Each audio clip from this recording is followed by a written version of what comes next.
Bonjour à tous, une nouvelle vidéo sur Airtable pour vous présenter les nouveautés de la semaine dernière. Donc Airtable a annoncé l'arrivée de deux nouvelles fonctionnalités dans Airtable. Donc ces fonctionnalités elles tournent autour de l'automatisation et donc je vous propose de voir ça maintenant. Donc j'ai une base un peu démo là où j'ai une petite structure avec deux tables, enfin rien de bien méchant.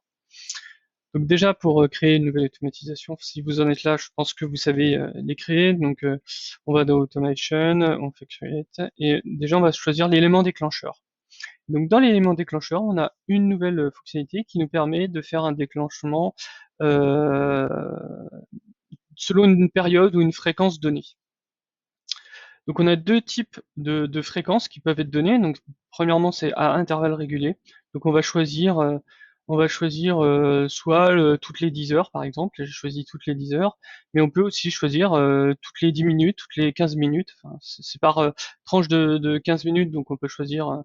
On pourra pas mettre 42 minutes par exemple, hein, mais on peut choisir voilà par tranche de quart d'heure ou au niveau des heures. Donc toutes les 1 heure, 2 heures, 3 heures. Ça peut être assez intéressant.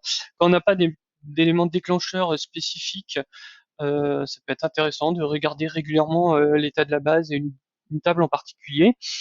Et puis sur des durées un peu plus longues, on peut faire avec l'autre fonctionnalité qui est en fait de sélectionner les jours que l'on veut exécuter notre script, notre automatisation.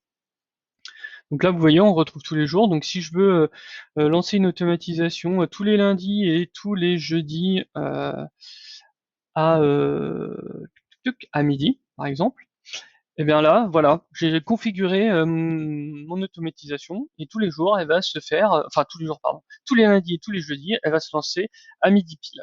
Donc ça, c'est vraiment top. C'est une avancée pas mal dans Airtable. On n'avait pas cette possibilité-là. On était obligé de passer par Integromat ou Zapier pour pouvoir faire ce déclenchement périodique, régulier. Et là, bah maintenant, c'est intégré dans Airtable, donc c'est top. Donc ça, c'est pour la première fonctionnalité. La deuxième qu'on va voir ici, c'est le Find Records.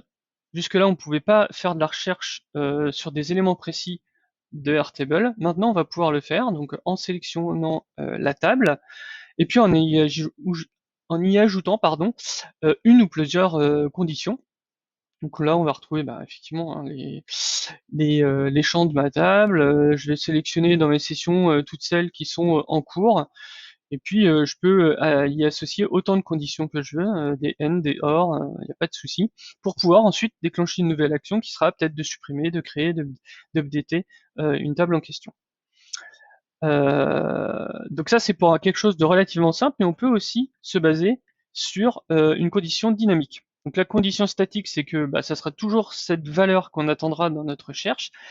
La condition dynamique, c'est on va pouvoir se baser sur un élément précédent. Donc là, le step d'avant, il n'est pas très intéressant, mais on peut enchaîner plusieurs find ou un create, puis ensuite rechercher à partir de ce create des éléments que j'ai dedans, des éléments en base pour pouvoir peut-être les mettre à jour.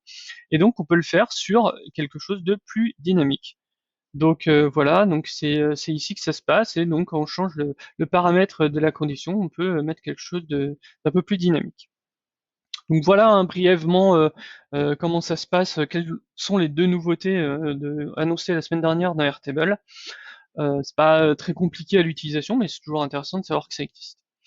J'attire votre attention sur un point. On a une mention qui nous dit que c'est en alpha. Donc alpha, ça veut dire que ça a été testé, mais malgré tout, on le met à disposition de la communauté alors qu'on n'a pas été au bout du truc. On n'a pas été au bout de nos tests, au bout de notre réflexion sur ces éléments-là. Donc voilà, c'est bien précisé. À tout moment, ça peut être supprimé, ça peut être modifié, ça peut ne plus marcher aussi.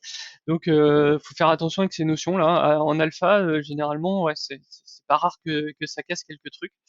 Donc faut le prendre avec minutie. Et notamment, moi j'ai trouvé quelque chose, c'est qu'on peut pas faire de conditions sur des colonnes formulaires. Formules. Des formules de calcul, on peut pas faire de restrictions là-dessus. Donc voilà. Donc c'est voilà le tour d'horizon des deux fonctionnalités qui sont arrivées la semaine dernière sur Airtable. Salut!